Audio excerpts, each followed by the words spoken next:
Boa noite a todos. Estamos iniciando mais uma live no Instagram da Escola da Advocacia Geral da União. Hoje nós iremos receber o professor Paulo Henrique dos Santos Lucon, presidente do Instituto Brasileiro de Direito Processual. Vamos falar sobre os novos paradigmas de acesso à justiça. Dr. Paulo Lucon vai entrar pelo Instagram do Instituto Brasileiro de Direito Processual. Agradecemos a todos aí que estão entrando para acompanhar a live.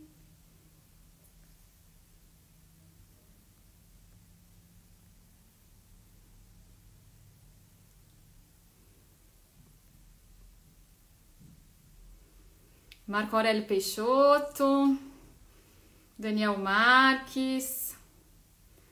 Agradecemos aí a participação.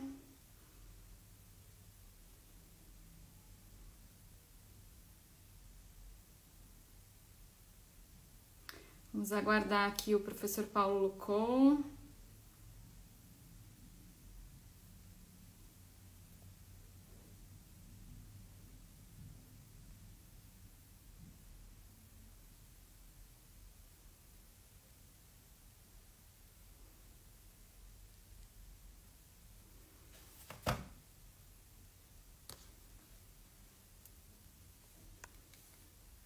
Ana Lemos, agradecemos aí todos que estão entrando para acompanhar a nossa live.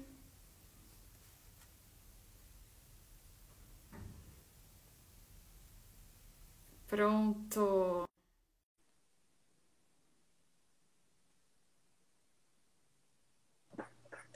Olá, Lucon, tudo como bem? vai? Tudo bem? Tudo bem.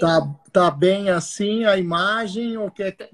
Não, tá bom, tá bom. Tá bom desse Isso, jeito? assim. Então tá bom. Tá ótimo. Maravilha. Tá ótimo. Então ótimo. Também tô acertando aqui. Uma honra para nós estar recebendo hoje o professor Lucon, professor tão admirado por todos nós, um grande parceiro da Escola da Advocacia Geral da União. Temos aí um acordo de cooperação com o Instituto Brasileiro de Direito Processual, que já está sendo renovado, né, professor Lucon? Está sendo renovado por mais alguns anos. É sempre uma alegria poder colaborar com a Escola da AGU. Sou professor lá no curso de pós-graduação da AGU. E muito feliz em poder colaborar com a AGU, com a PGFN, né? Então, é sempre importante fazer esse intercâmbio com a advocacia pública, que tem uma grande importância no país, né? Então, a Rita, que integra também a diretoria do Instituto Brasileiro de Direito Processual, é com muita alegria poder participar dessas discussões que despertam grande interesse em todos os alunos, em todos os estudiosos do processo. Mas hoje temos um tema bem interessante, né? Que é o acesso, os novos paradigmas de acesso à justiça. Isso. Eu sei que o professor Lucon dispensa apresentações, mas vamos aqui seguir o protocolo, viu, professor? Fazer aqui a sua apresentação. Dr. Paulo Henrique dos Santos Lucon é livre docente, doutor, mestre pela Faculdade de Direito do Largo de São Francisco, a USP, instituição na qual ele também se graduou. Ele se especializou em Direito Processual Civil na Faculdade de Direito da Universidade de Milão. É professor associado nos cursos de graduação, pós-graduação, mestrado e doutorado da Faculdade de Direito do Largo de São Francisco, da USP. É o nosso presidente do Instituto Brasileiro de Direito Processual. É vice-presidente do Instituto Ibero-Americano de Direito Processual. Membro da Associação Internacional de Direito Processual. Membro da Associação Italiana de Estudiosos de Processo Civil. Tivemos oportunidade também de fazer cursos na Itália, né, professor? Em parceria, a Escola da Advocacia Geral da União e Instituto Brasileiro de Direito Processual. Na Corte de Cassação, né?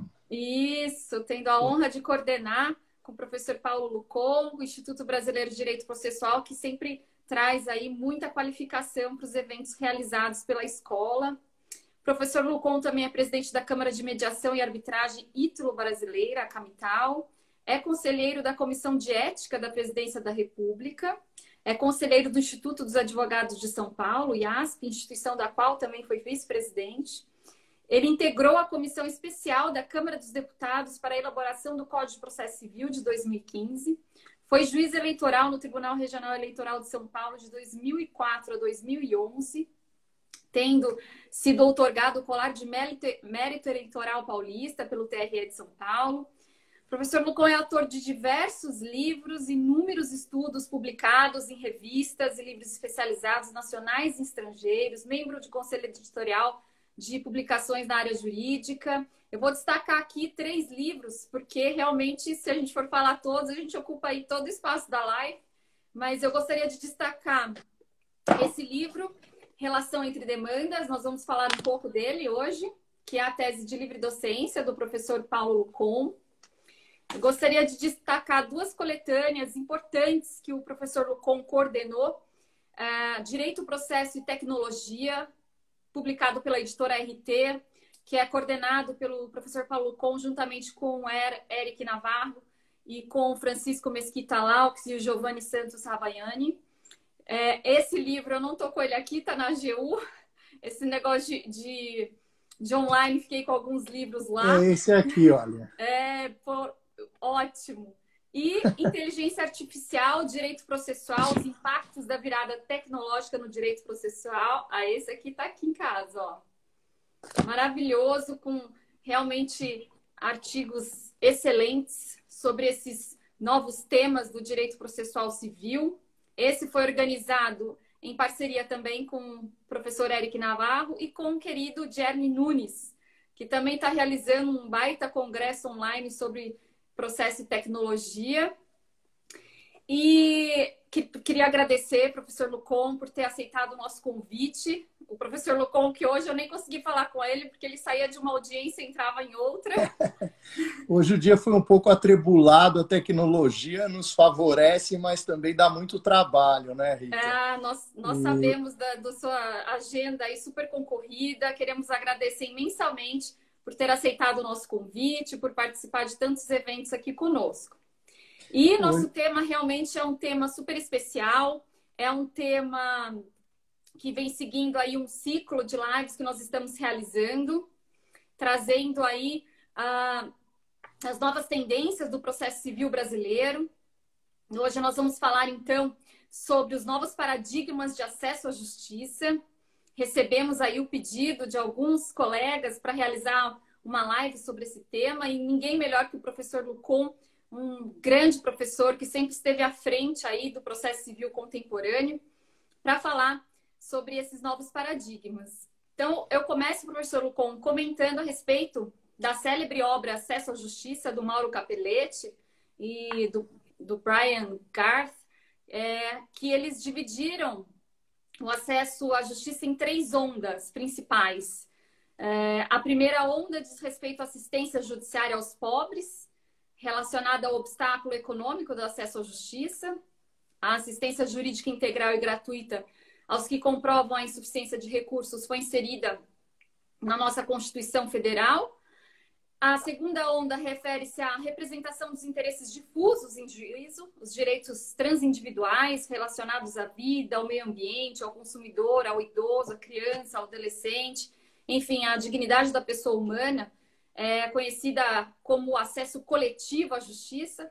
Depois, a terceira onda, que foi denominada de o enfoque do acesso à justiça na concepção mais ampla, instituindo técnicas processuais mais adequadas. Nós fizemos algumas lives já a respeito dessa temática, né, do modelo procedimental mais adequado, a flexibilização procedimental. E desde a resolução CNJ número 125 de 2010, do Conselho Nacional de Justiça, começou a se conceber a quarta onda de acesso à justiça, que seria compreendida pelo tratamento adequado dos conflitos. Seria a justiça multiportas, meios alternativos ou adequados de resolução de conflitos, especialmente os métodos autocompositivos. E a quinta onda que vem sendo propagada são as ODRs, Online Dispute Resolution, os meios online aí de resolução de conflitos realizados em plataformas digitais. Então, gostaria que o professor falasse sobre essas 5 ondas aí do acesso à justiça, especialmente essas últimas ondas que estabelecem realmente novos paradigmas de acesso à justiça. Bom, primeiro o tema é acesso à justiça, é um tema que ao mesmo tempo é clássico e ao mesmo tempo merece ser sempre revisitado, né? Quando a gente fala dessa obra aqui, que é o Acesso à Justiça, que a Rita falou, do Mauro Capelletti e do Brian Garfield, a gente precisa também situar um pouco no contexto e na importância da obra de Capelletti.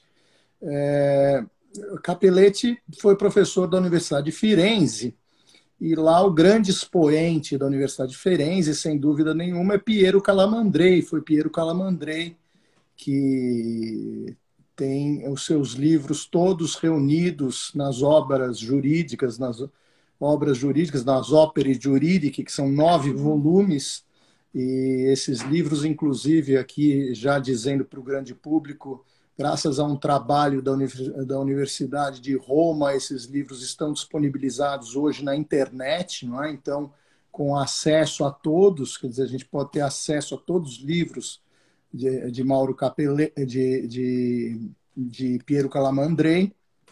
Então, Piero Calamandrei, que foi professor de Capelletti, não é? Então, de uma fase inicial, uma fase chamada autonomista do processo, de destacar o processo do direito material, nós chegamos a uma outra fase, que foi uma fase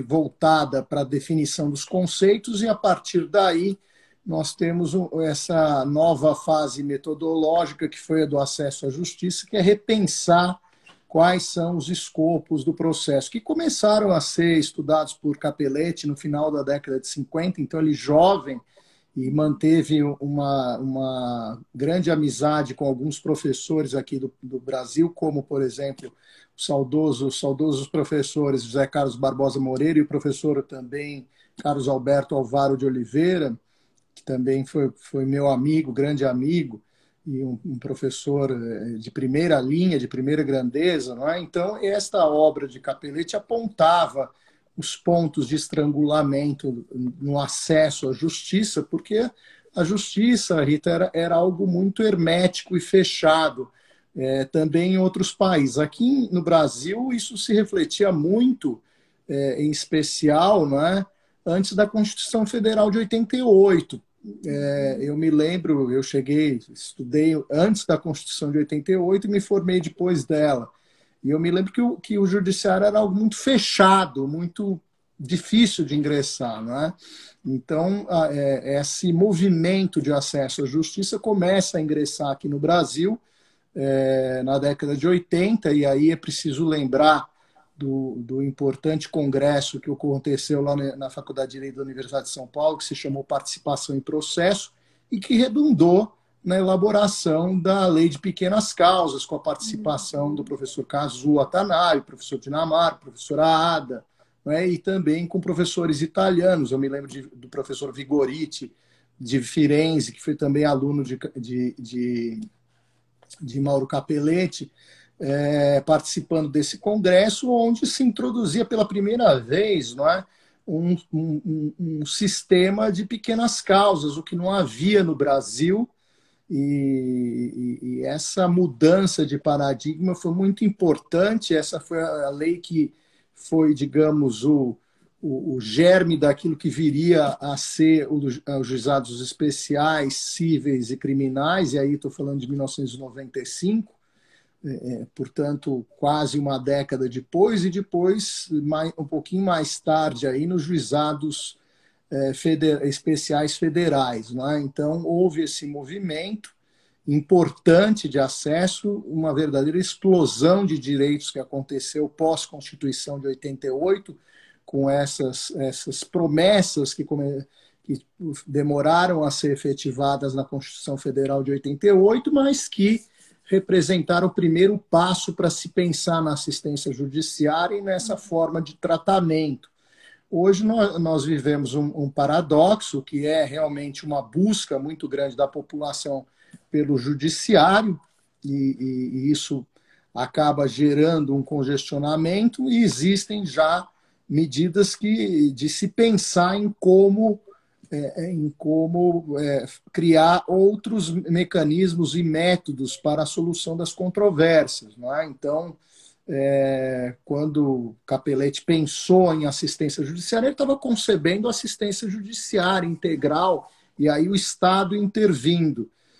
Hoje a gente já começa a pensar em outras formas, em outros métodos adequados de solução de conflito, de controvérsias, que passam ou pelo Estado, todo pelo Estado, e aí eu me refiro, evidentemente, a esses juizados especiais, ou em parcela do Estado, quando o Estado cria, por exemplo, Rita, um ambiente regulado, né? Regular a regulação. Então, eu posso citar aqui a plataforma do consumidor.gov, que é uma plataforma de solução das controvérsias extrajudicial, onde é permitida a participação de advogado, mas que cria um ambiente, digamos assim, de regulação para a solução das controvérsias.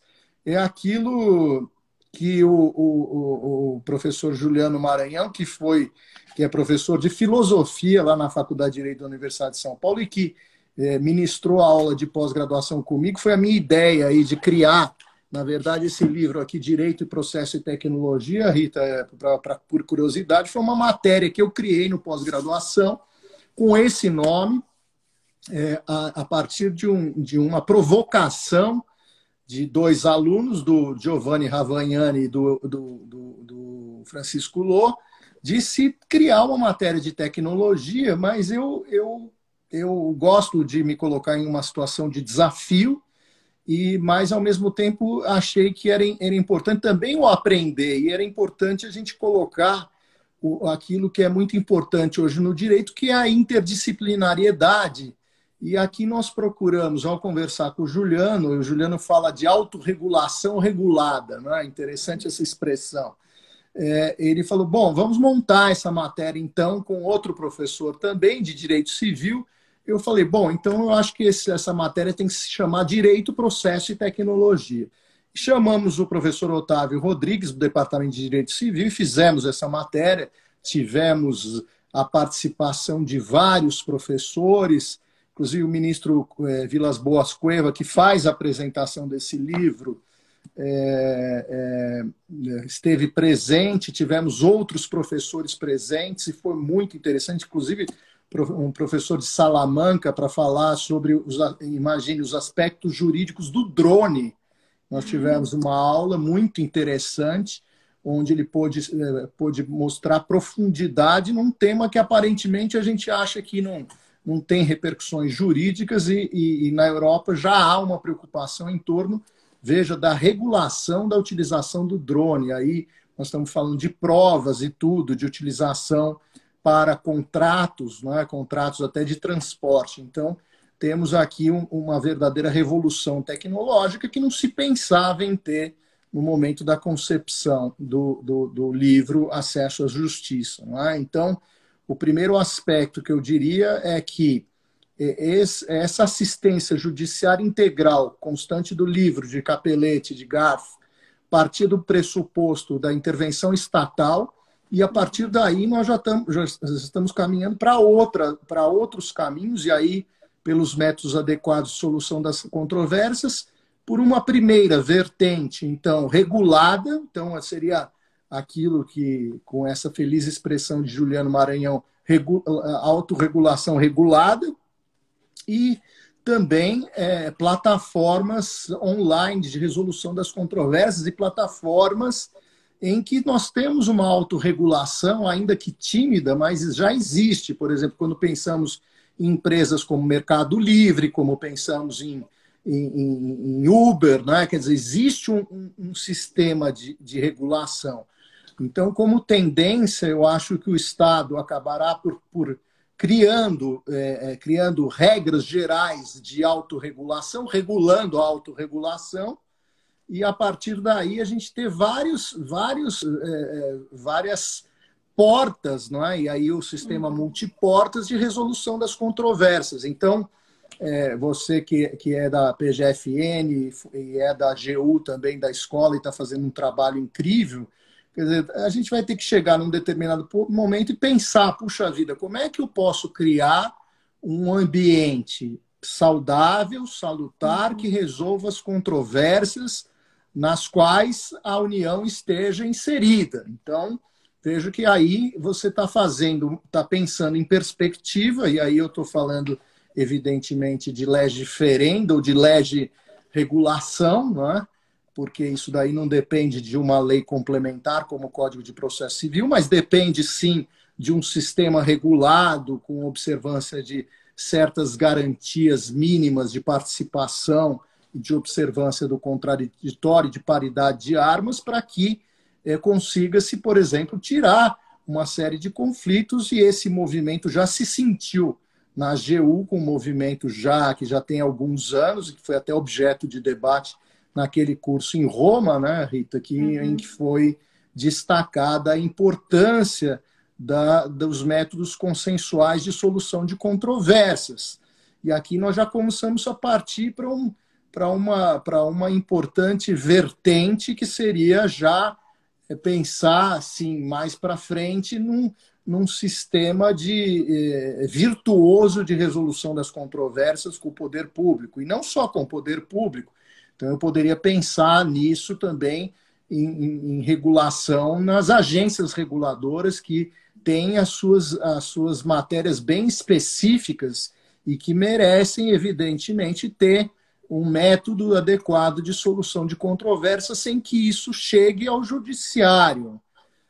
Então, eu acho que haverá isso, e como haverá também um método de regulação fora do judiciário, dentro das empresas, porque também as empresas terão interesse nos seus produtos, que os seus produtos não deem problema, que os seus serviços, quando existam reclamações, sejam elas bem encaminhadas e bem solucionadas. Então, eu acho que esse é um movimento, eu diria que, parodiando a expressão de Capelletti, seria uma assistência jurídica integral, mas não estatal, não necessariamente estatal, mas pode ser, digamos, um trinômio estatal, parcialmente estatal, com essa autorregulação regulada, e não estatal.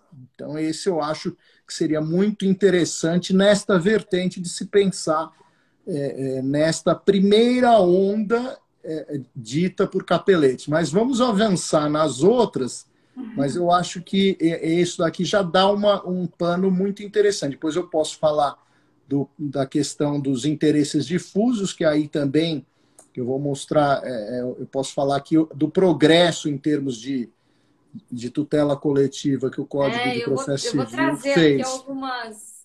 Mas eu acho que vale a pena a gente lembrar daquela questão do interesse processual, né, Rita? Eu vou aproveitar e falar que realmente os meios adequados de resolução de conflitos hoje é um grande eixo temático da Escola da Advocacia Geral da União.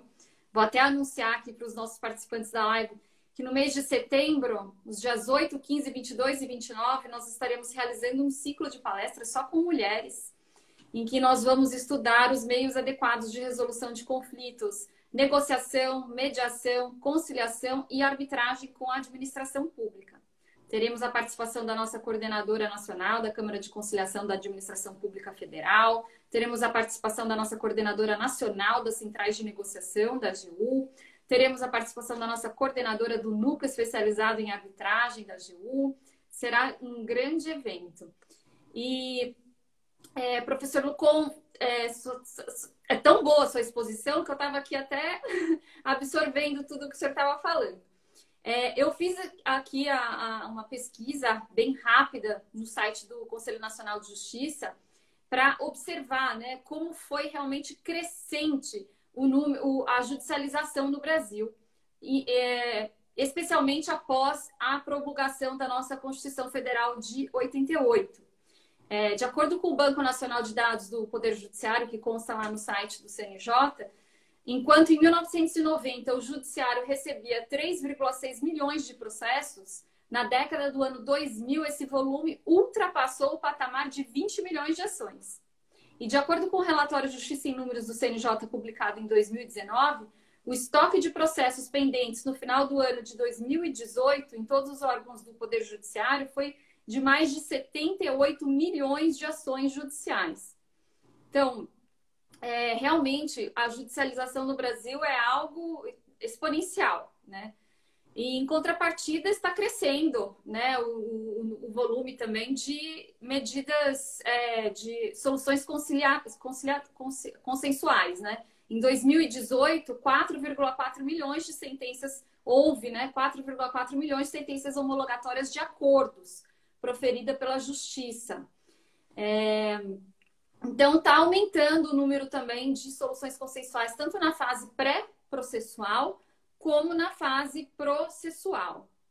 Essa extraordinária quantidade de processos que transitam na justiça brasileira, nós sabemos que decorre de diversas causas. O Código de Processo Civil de 2015, ele trouxe um importante avanço nesse incentivo aos meios consensuais.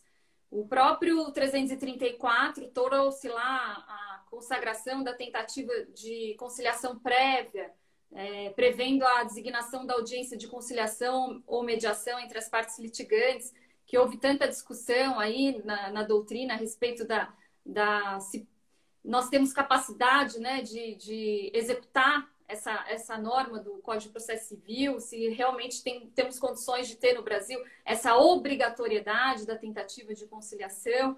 Então, eu queria saber a opinião do professor sobre esse novo paradigma aí de acesso à justiça, né, de impor a tentativa de conciliação, como alguns doutrinadores trazem já, de impor a tentativa de conciliação como um requisito de acesso à jurisdição estatal.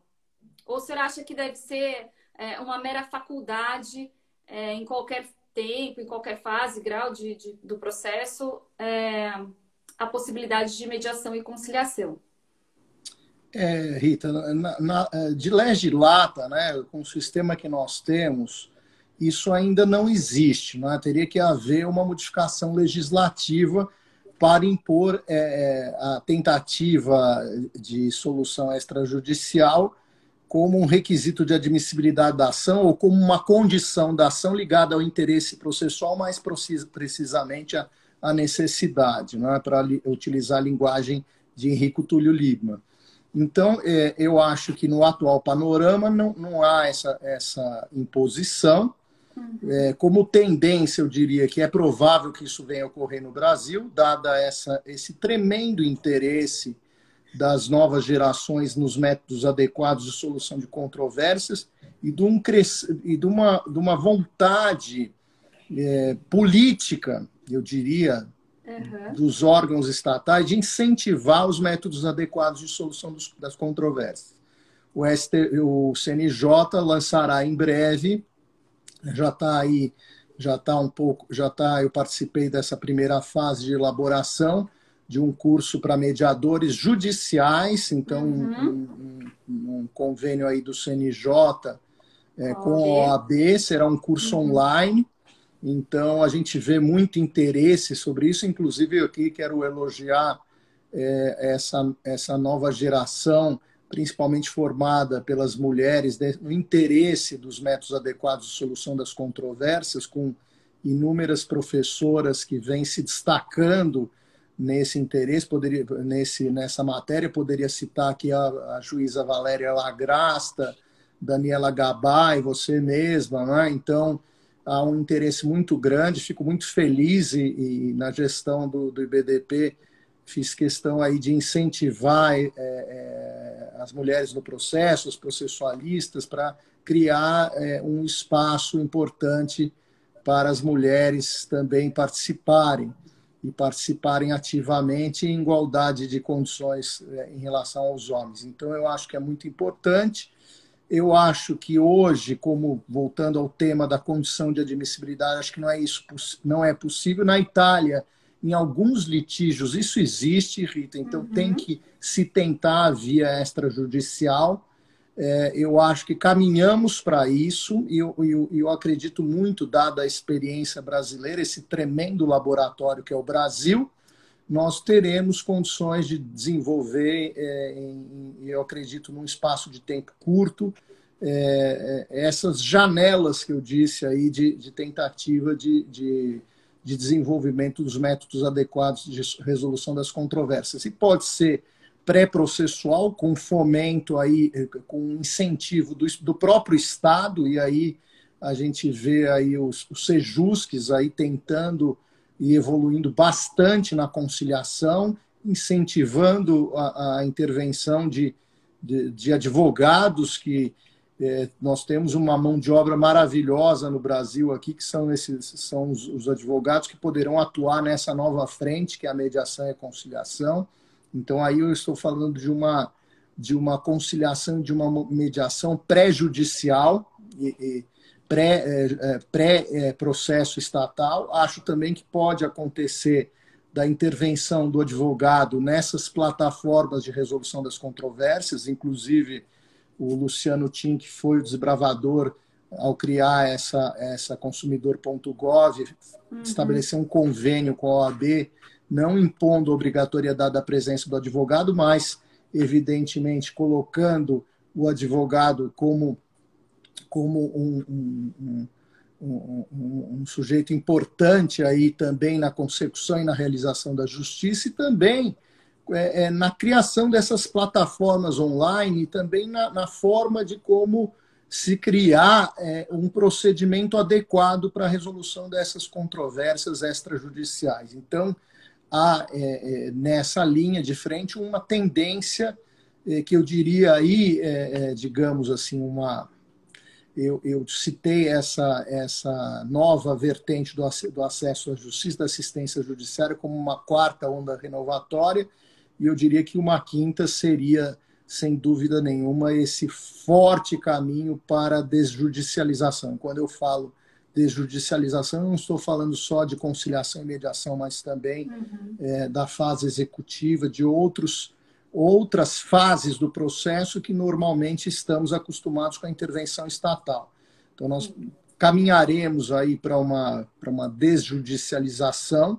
É evidente que eu acho que também o sistema, por exemplo, fazendo uma comparação com o sistema norte-americano, não acho melhor, porque lá o custo do processo, para quem não tem assistência judiciária e também não tem muito dinheiro para custear um processo, é muito cara a justiça norte-americana para a classe média, né, que a gente chama. Né? Então, o sistema brasileiro é muito favorável ao acesso à justiça, e há quem entenda que deveria aumentar os custos para inibir o acesso aos órgãos jurisdicionais estatais. É uma tese defendida por muitos. Eu tenho minhas dúvidas, eu preferia que realmente se tentasse aí com outros métodos de solução das controvérsias, aí, com métodos mais simples e até mais baratos, e aí realmente nós teremos uma explosão, aqui falando do tema mesmo, do tema da nossa exposição, que é a explosão do acesso à justiça.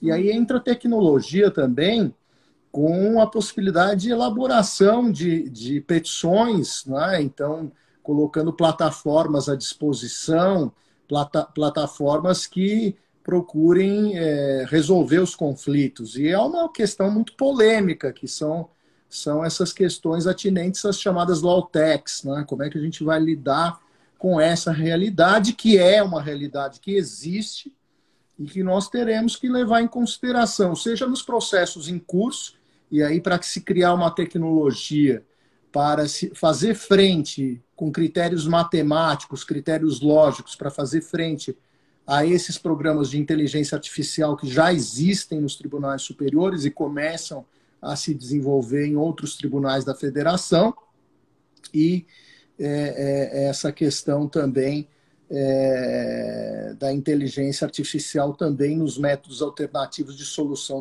das controvérsias, que também acabam, em certa medida, direcionando a solução da controvérsia. Quer dizer, se aqueles programas, por exemplo, de indenização contra a companhia aérea, não é?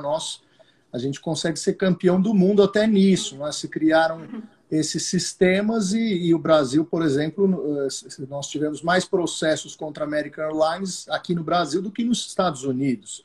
onde a empresa tem voos para o mundo inteiro. Aqui só tem voo para a América Latina. Mas nós conseguimos ultrapassar esse patamar de existência de processos, o que é algo extremamente significativo,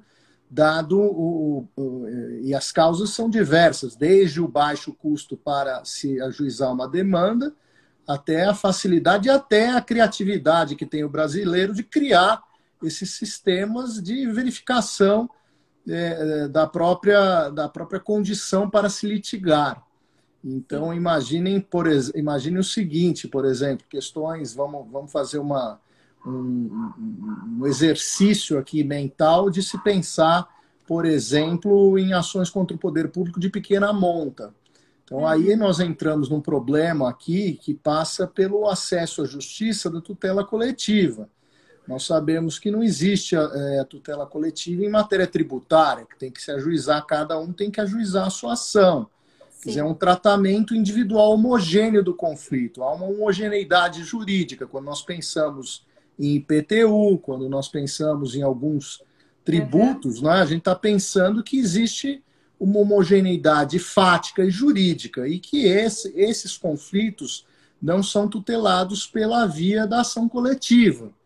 A ação coletiva está fora disso. Ao mesmo tempo, então, essa era uma onda renovatória dita por Capelletti, que era justamente a tutela dos interesses difusos, mas que aqui no Brasil toma um grande corpo a partir do Código de Defesa do Consumidor, que colocou, eu gosto de direitos, né, mas lá está interesses individuais homogêneos, coletivos estricto sensu e difusos. O fato é que existem ainda no Brasil, Rita, conflitos não jurisdicionalizados, não obstante a existência de um microsistema de juizados de pequenas causas, de causas em juizados especiais, sejam eles estaduais ou federais. Existem conflitos que ficam à margem, né? Pensar aquelas diferenças mínimas de IPTU, isso tudo. Quer dizer, vamos imaginar, ou nós vamos ter uma autorregulação regulada, criar um canal de solução junto ao Estado e tentar regular esse conflito, ou nós vamos chegar a um dado momento, e que é preocupante para o órgão jurisdicional, de repente se criar, por exemplo, pensem o seguinte,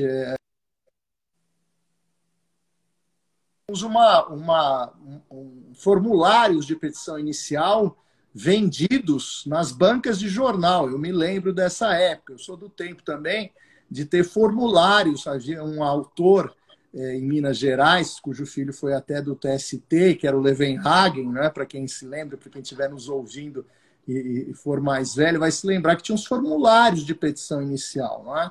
Agora, você imagine isso, Rita, numa banca virtual, onde você vai ter a petição pronta, onde vai ficar baratíssimo. Nós já temos isso hoje, né? Então, você imagine o seguinte... Uma realidade que já existe, o sujeito paga lá de IPTU, vamos imaginar que na ação judicial ele vem economizar R$50 por mês. Ao longo de um ano, isso representa R$600. É o Natal do sujeito. Então, vamos imaginar que chegue a um ponto que fique tão barato litigar que isso vai acabar gerando uma verdadeira explosão de demandas no judiciário. Então, dentro de uma ótica que nós temos que pensar que a justiça é feita para o jurisdicionado, não é feita para nós prestadores de serviço. Então, é por isso que eu acho que deve haver um esforço muito grande para que nós tenhamos um ambiente de regulação regulação autorregulada. Porque, senão, esses sistemas de inteligência artificial vão acabar desembocando na tutela de interesses individuais homogêneos mediante demandas individuais. E nisso ninguém quer. Né? E não é o desejo que a gente queira um judiciário atolado com microlitígios. Mas esses microlitígios não vêm sendo tutelados por ações coletivas. E aí entra a questão de se repensar o sistema de tutela coletiva brasileiro, que, infelizmente, não se teve uma política pública para se valorizar, e eu digo assim, da tramitação prioritária, criar varas especializadas. A gente vê aqui em São Paulo varas especializadas, quer dizer, câmaras especializadas em meio ambiente, mas juízos de primeiro grau, a gente não vê isso ainda. Né? E a gente vê pelos relatórios do CNJ que as varas especializadas realmente têm trazido um excelente resultado, né? As varas especializadas em execução fiscal, as varas especializadas em falência, as varas especializadas realmente trazem aí um grande diferencial, um grande resultado. Eu vou comentar rapidamente, esses temas todos estão sendo muito abordados pela advocacia pública, são os temas com os quais nós estamos preocupados, porque são os temas do futuro, sem dúvida nenhuma, é o futuro do processo, é o futuro da atuação dos advogados públicos, privados, operadores do direito. Nós temos discutido em diversos congressos sobre o futuro da advocacia, e esses temas todos estão envolvidos. A respeito da desjudicialização, nós realizamos alguns eventos, inclusive em parceria com o Conselho Nacional de Justiça.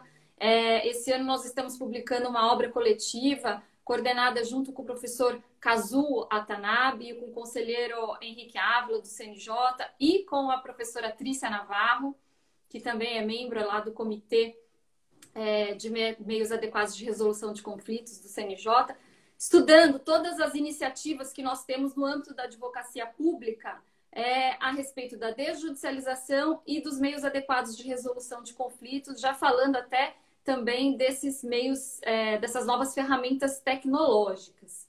Então, é algo realmente que a gente tem aí muito para estudar, muito para avançar, mas já é uma realidade, né, professor? Já é uma realidade. Na PGFN mesmo, né? Esse ano foi um ano realmente um marco histórico, em que nós tivemos aí a efetiva utilização dos negócios jurídicos processuais e tivemos a aprovação da Lei da Transação Tributária, que é uma lei que estava ficou esperando anos, né? Desde o Código Tributário Nacional de 66, que nós temos aí a possibilidade de realizar transação tributária, mas a gente não tinha uma lei autorizando. E surgiu aí em meio à pandemia, que também vem agravar a litigiosidade, né? Então, são soluções que nós temos buscado e que estão sendo cada vez mais pressionados, né? Pelas circunstâncias, pelos acontecimentos aí do mundo contemporâneo que tem impactado tanto os sistemas de justiça. Eu queria falar um pouquinho, que o tempo voa, professor. Nós temos 15 minutos de live, acredita? É sinal de que o assunto é interessante, né? É muito, é muito. Eu queria falar um pouquinho do seu livro, Relação entre Demandas, que é um livro maravilhoso, que eu queria, inclusive, indicar a leitura aí dos participantes. Tema da tese de livre docência do professor Paulo Lucon, onde ele analisa diversos institutos que disciplinam a reunião de causas que guardam entre si uma relação de proximidade, que a gente tem que pensar, né, também nas causas que já estão aí no judiciário. Existem aí ferramentas, meios também de respeitar, né, evitar atos inúteis, respeitar, formar uma convicção única do magistrado, evitar aí decisões conflitantes. Então, esse tema do professor Lucon, da reunião de demandas, que tem por escopo, né, a economia processual, a harmonia das decisões judiciais, das causas que devem ser reunidas, levando-se em consideração as consequências da tramitação em separado de cada uma dessas demandas no ordenamento jurídico. É uma obra realmente referência e é uma tendência do processo civil na atualidade, né? De simplificação dos procedimentos, de utilização da técnica do processo coletivo como instrumento de interesses transindividuais, atribuição de maiores poderes ao juiz e às partes no processo, para que possam construir juntos aí a melhor solução.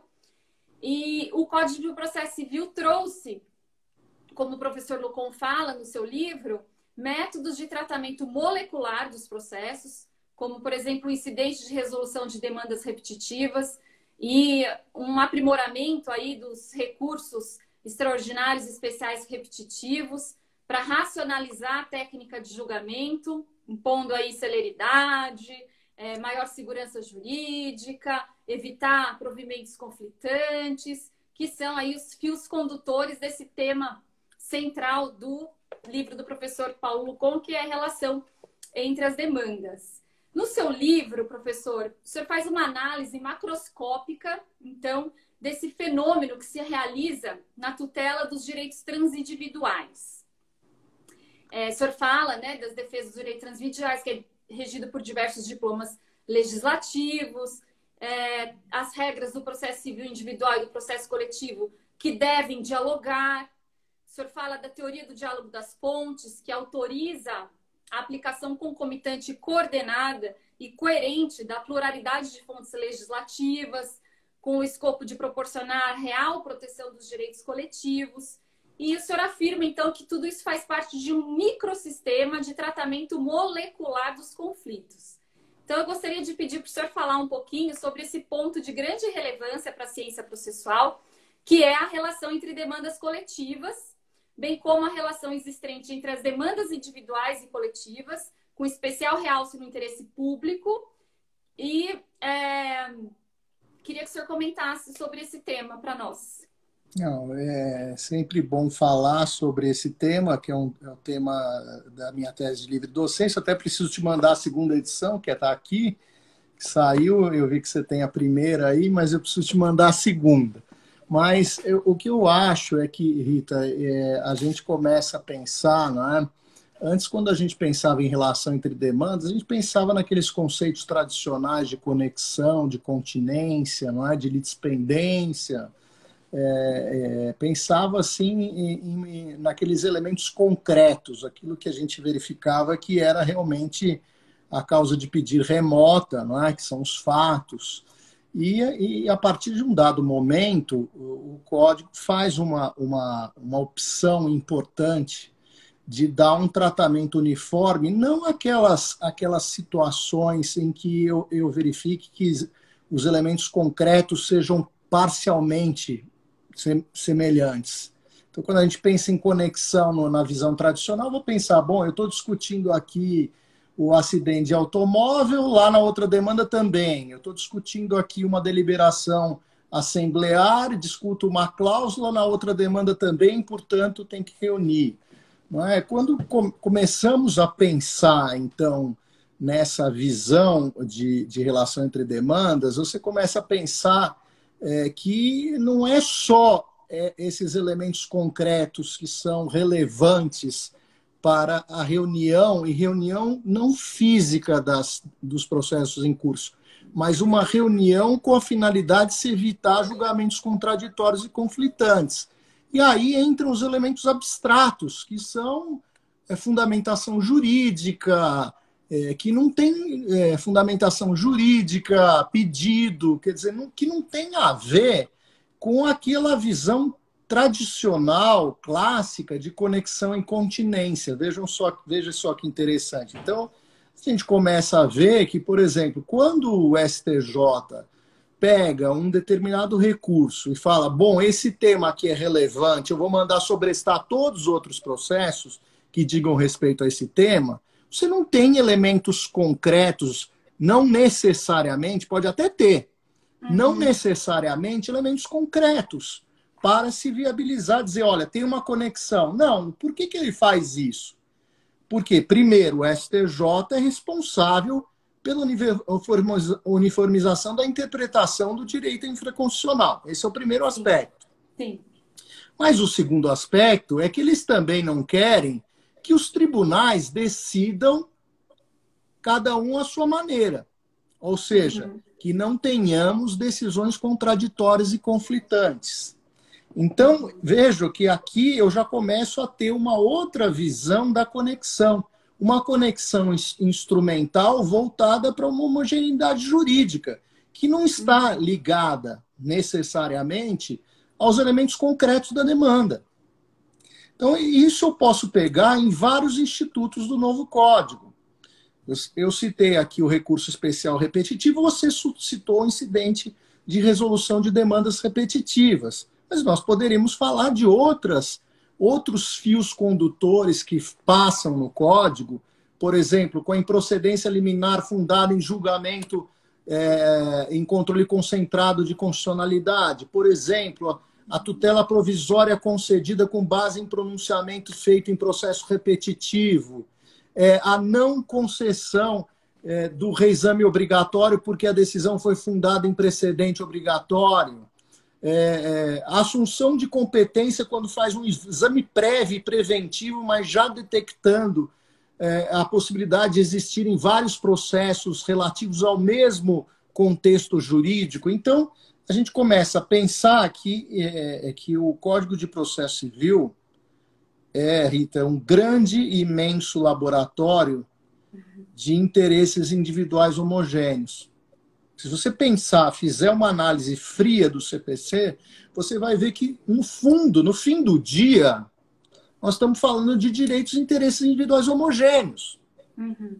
Quando temos a repercussão geral, quando temos o recurso especial e repetitivo, e olha, inúmeras situações, quando se outorgam poderes ao relator para dar provimento ou negar provimento a um recurso excepcional. Então, todo um microsistema espalhado pelo código para dar esse tratamento. Bom, e aí a gente pensa na tutela jurisdicional coletiva, que aí, quando eu tive a primeira reunião da Comissão Especial do Código de Processo Civil, foi no escritório do professor Arruda Alvim, lá em Brasília, com ele, eu primeiro lancei o seguinte: olha, se realmente a gente quiser fazer um novo código, estava falando isso estava em, poxa, que ano que deve ter sido? Deve ter sido 2012, não é? Porque a comissão especial terminou o trabalho em 2009, a comissão do Senado. Depois ficou 3 meses lá no Senado com o saudoso ministro Atos Guzmão Carneiro, depois seguiu para a Câmara e ficou 3 anos e 8 meses na Câmara. Então eu disse o seguinte, minha primeira manifestação, eu falei, bom, se nós realmente quisermos fazer um código inovador, nós temos que mexer em 2 pontos. Primeiro, processo coletivo. Segundo, desjudicialização do processo. Mas aí falaram, não dá, você vai criar um outro código. Aqui nós temos que fazer a revisão do trabalho que foi empreendido pelo Senado. Mas eu coloquei isso e ainda acho que não vai demorar muito tempo a termos que enfrentar esses temas. Uhum. Então, aí vamos falar da tutela dos direitos transindividuais, que foi o tema da sua pergunta, para a gente avançar um pouco nessa reflexão. Pode falar, professor. Por favor. Pode falar. Pode falar. Então, eu acho que, como ficou a látere isso, nós começamos a encontrar alguns problemas. Primeiro, em relação ao processo coletivo, eu vou colocar 3 ordens de problemas. Primeiro, demandas coletivas propostas à exaustão. Né? Então, eu brinco com esse exemplo e costumo dizer que o Brasil não é para amadores quando eu falo dos problemas dos acidentes que tiveram lá em Minas Gerais, os acidentes ambientais, e em relação a Mariana, nós tivemos mais de 1.000 ações coletivas. Mais de 1.000 ações coletivas. Então, primeiro, a multiplicação de ações coletivas e, principalmente, em decorrência da existência de vários autores legitimados, o que gera risco de ações de resultados contraditórios. Daí teve todo aquele problema da prevenção, se ia para a Justiça Federal, não ia, mas só nisso já tivemos 3 anos de discussão para ver onde estava a prevenção. Aí essa é a primeira ordem de problemas, que eu chamo de coletivizar o coletivo. A segunda ordem de problemas é que passou a haver uma multiplicação daquilo que Luiz Paulo Araújo, que é um juiz, um desembargador lá do Rio de Janeiro, chama de ações pseudocoletivas. É a propositura de demandas veiculando que se chamam coletivas, mas veiculam pretensões individuais. Então, como isso vem acontecendo com o Ministério Público, como o Ministério Público sabe que as ações coletivas demoram, ele prefere ajuizar ações individuais. Ou seja, multiplicando a litigiosidade. Ao invés dele pedir um determinado remédio para todos, ele vai pedir o remédio para aquele cidadão e tem que ajuizar a demanda para todos. Então, era isso que eu ia comentar, que o senhor aborda super bem no seu livro, que são os denominados processos estruturantes, né? Os processos coletivos que vinculam pretensão contra o poder público, que são aqueles processos que estão sendo denominados pela doutrina como estruturantes, porque eles exigem a criação de uma estrutura, de uma organização para satisfação dos direitos que merecem essa perspectiva diante do impacto meta-individual, né? Essa é uma outra vertente, que é o processo estrutural, que tem um projeto de lei que eu apresentei com a professora Ada e o professor Cazu, está lá no Congresso Nacional. É o PL 8.153 de 2014, que fala que, digamos, é um processo de políticas públicas, de controle jurisdicional de políticas públicas, mas essa palavra, essa expressão controle jurisdicional de políticas públicas foi mal interpretada, porque, na realidade, é um processo, Rita, de interesse público. Sim, é um processo, de grande interesse público. Hoje, essa audiência que eu fiz no TRF, que era uma audiência de conciliação, é uma audiência que foi feito um acordo em 2 ações populares e que nós estamos conversando e chegando a um entendimento dentro de um processo estrutural com decisões espaçadas, não é, para bem realizar uma determinada obra, inclusive com a participação do Procurador da República, Elton Veituri, que estuda muito o tema, nosso colega estudioso do processo do Paraná, professor lá no Paraná. Então, vejam, alguns juízes já vêm praticando isso no país, o que é fantástico. O que é um alento para o desenvolvimento do processo coletivo, do tratamento coletivo, procurando mudar a realidade do país. Agora, você imagine nessas ações coletivas todas, quer dizer, agora essa recente alteração permitindo acordos em ações de improbidade, o quanto seria útil para o país que nós conseguíssemos fazer acordos nesses casos, né? Que seria maravilhoso. Então, eu acho que é uma perspectiva imensa. Eu acho que nós já estamos chegando ao fim aqui. Eu quero dizer que essa é uma perspectiva maravilhosa, Rita. Eu acho que é um desafio para nós pensarmos num processo de interesse público nessas ações voltadas para a tutela do patrimônio público. Eu acho que esse é o grande desafio da comunidade jurídica. E eu tenho muita esperança de que isso abra uma grande possibilidade de trabalho, não só dos advogados, de todos os protagonistas, mas também que, principalmente, esse trabalho redunde em benefício da população brasileira. Eu acho que esse é o ponto central e que eu ficaria, assim, a professora Ada lá no céu ficaria muito feliz de ver isso florescer e isso dar bons resultados. E eu já vejo que já existem muitos magistrados sensíveis a isso, e aqui o núcleo de conciliação do TRF vem fazendo um trabalho excepcional, cuidadoso, com muita preocupação com o detalhe e com uma preocupação de tratar a questão de uma maneira até, digamos assim, psicologicamente adequada. Eu fico muito feliz com isso.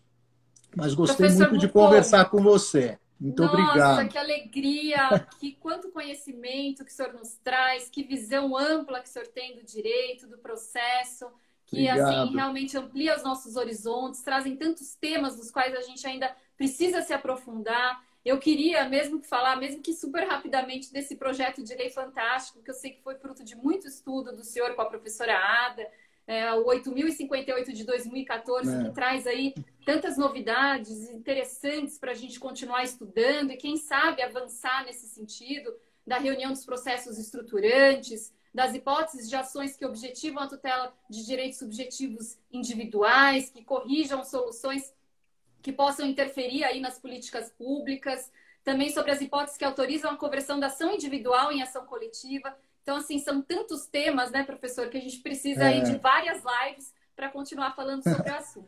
Mas eu queria deixar aqui minha imensa gratidão pela sua valiosíssima contribuição, por transmitir seus conhecimentos de forma tão simples e também elogiar a sua gestão de vanguarda à frente do Instituto Brasileiro de Direito Processual, ampliando a participação de forma assim extraordinária, que é uma honra para mim fazer parte desse instituto. Obrigado. Obrigado, gente. Obrigado. Boa noite a todos. Muito obrigado pela participação.